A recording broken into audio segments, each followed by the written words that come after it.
in the heart of the Islamic Golden Age.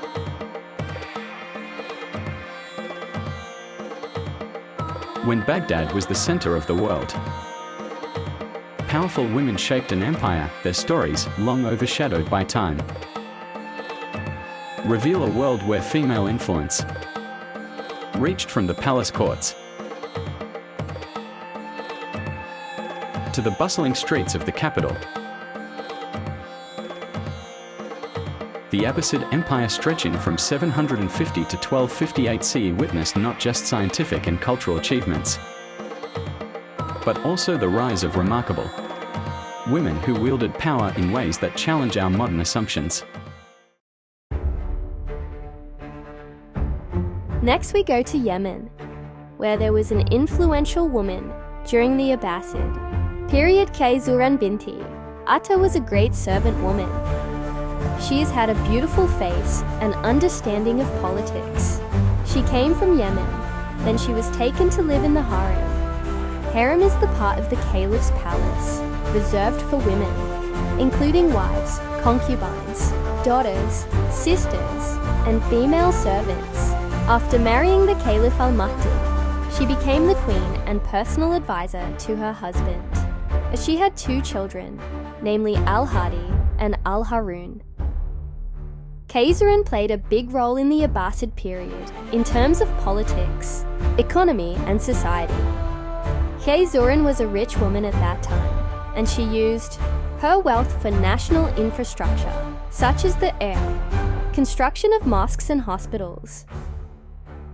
In addition, in terms of religion, she raised the role of women, especially the role of women in the country. In terms of property and marriage, most of the slave women at that time had no chance of freedom and were often oppressed.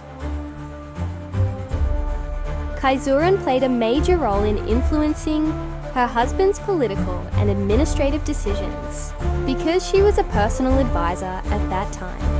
Khayzuran has the power to appoint officials, such as the appointment of a qadi in political affairs. So that's the influence of Khayzuran during the Abbasid period that has had many effects on the Abbasid government.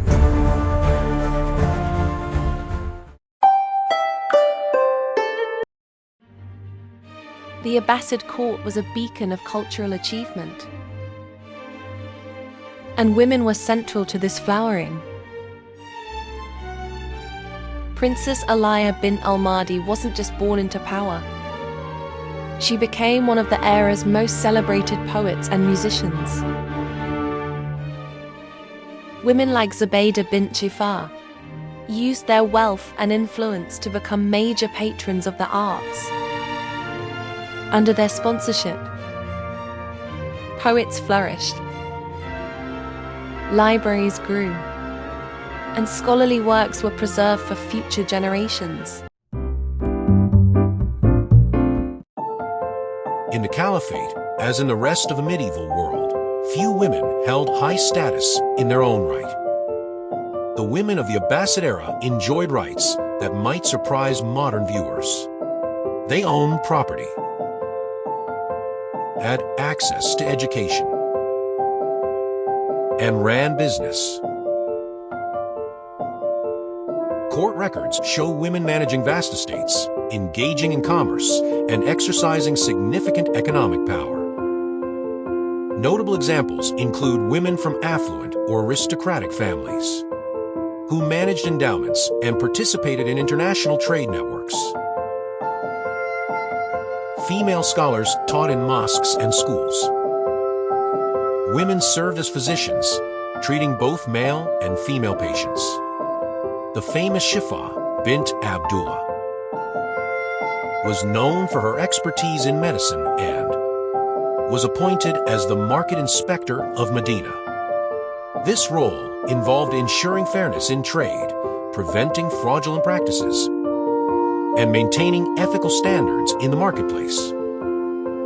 Her name, actually Layla, is daughter of Abdullah ibn Abd Shams and Fatima bint Wahab. She married to Abu Havma ibn Hudhayfa radiallahu anhu and had two sons named Sulayman and Masruq radiallahu anhu.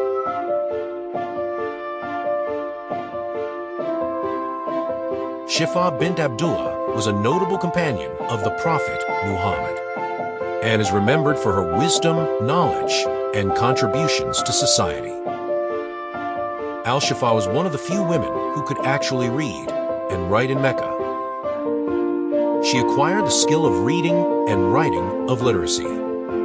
She learned medicine as well. She was also a calligrapher. Hafsa radiallahu ta'ala anha, the wife of Prophet sallallahu alaihi wasallam, was a student of Al-Shifa. The legacy of these Abbasid women echoes through centuries of Islamic jurisprudence and social thought.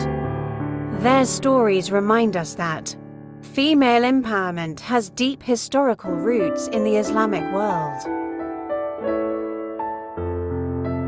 As we witness women leaders emerging across the modern Middle East, the precedent set by their Abbasid predecessors offers both inspiration and historical legitimacy. These ancient women of power show us that female leadership is not just a modern phenomenon, but a recurring thread in the rich tapestry of Islamic civilization.